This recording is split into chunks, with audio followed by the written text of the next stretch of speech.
Эгч дүү хоёр Орос ардын үлрэр. Эрт урт цагт эмгэн өвгөн хоёр байжээ. Тэднийх Аленушка гэдэг охинтой, Иванушка гэдэг хүүтэй эмгэн. Эмгэн өвгөн хоёр нас барж эгч дүү хоёр хоёулахнаа үлджээ. Аленушка ажил хийж амиа тижээхээр дүүгээ дагуусан явжээ. Хоёул өргөн талаар асыг зорин явж байтал Иванушка ань цангаад байна гэв. Ходог хүртэл тэгчтэй дүү минь гэж эгч нь хэлээд тэр хоёр цааш яваад л байж. Усаан нар түүнхийг хэлэх үү, устай худгийн холыг хэлэх үү. Эгчээ, би энэ үхрийн туурайн тогтсон уснаас ууя гэж гин. Босохгүй дүү минь, босохгүй. Тугал болчихно. Дүү нь өвөнд нь орж цаашаа явжээ. Улаан нар түүнхийг хэлэх үү, устай худгийн холыг хэлэх үү. Эгчээ, би энэ морины туурайн тогтсон уснаас ууя гэж Иванушка дахиад гуйжээ. Босохгүй дүү минь, босохгүй. Унаг олчихно. Тэгээд хоёулаа цаашаа яваад л ээж. Улаан нар түүнхийг хэлэх үү, устай худгийн холыг хэлэх үү. Эгчээ, энэ ямааны туурайн тогтсон уснаас ууя, ам цангаад өгөх нь гэж Иванушка дахиад гуйжээ.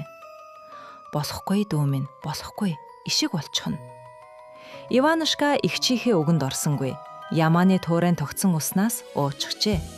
Тэгээд тэр дорхиноо ишиг болоод хуурчхаж. Аленушка дүүгээ дуудаад лээж, гэтэл дүүгийнх нь оронд нэг цагаан ишиг гүүгээд иржээ. Аленушка нэгэн жижиг бухсын дэргэд суугаад уйлвгэн. Хажууд нь цагаан ишиг тонгочин тоглоно.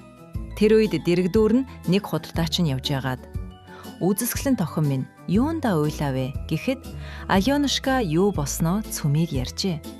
Худалдаач нь аваал ихнэр минь босохгүй юу? Алт мөнгөөр гойно, ам насаа зориулна. Ишигч бидэнтэй үргэлж хамтай гэжээ.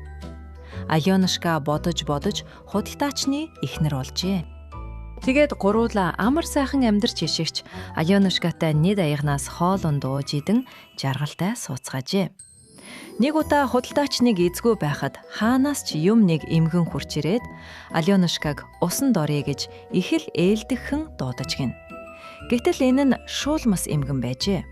Шуулмас эмгэн Аленушка гол дээр авчираад гинт дайран барьж хүлээд хүзүүнд нь хүнд чулуу зүүгээд ус руу түлхчихжээ. Тэгээд өөрөө Аленушка болж хуураад хувцас хунрыг нь өмсөөд гэрт нэрээд сууж ээжээ. Энэ тухай хинч мэдсэнгүй. Эмгэн шулмасыг хинч таньсангүй. Тэрч байтугай худалдаач нь эргэж ирээд ч таньсангүй. Зөвхөн ишиг л бүгдийг мэдэж байжээ. Цагаан ишиг толгоогоо онжуулан юм ууж идэгч үгүй, өглөө оройдоо голын эргээргүй. Эгч минь, эрг рүү сэлээд гараад ирээчтэй гэдэг байж. Үүнийг нь шуулмас эмгэн мэдчихэд худалдаачнаас энэ ишгийг алаад өгөөч гэж гуйжээ. Ишгэнд дасаж хайлтай болсон худалдаач нь ишгийг арч чадахгүй өрөвдөөд байжээ. Битэл ихнэр нь алаач гэж гуугаад байх юм гин. Худалдаачны арга нь барагджээ.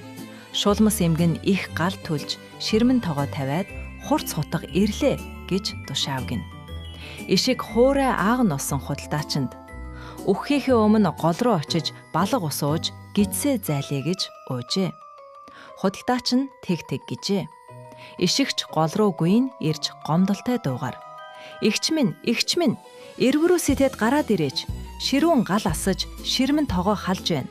Болд хутгаа ирлээд бор гидсийг минь хаглах гэж байна гэв. Аленушка хариуд нь хөөхий бяцхан дүү минь дээ. Хүзүүндх чулуу ёроол руу чангаана. Хөвөрсөн өвс ногоо хүл гарыг орооно. Хүрэн шар ис цээжиг дарна гэж гин. Шулмас эмгэн ишгийг алуулах гэж ирж нэг зарцаа гол руу явуулжээ. Зарц гол бээр эртэл ишиг олын эргээр гүйж омдолтой дуугаар эгчийгээ дуудаж байна гин. Эгч минь, эрг рүү сэлээд гараад ирээч. Ширүүн гал асаж ширмэн тогоо харж байна.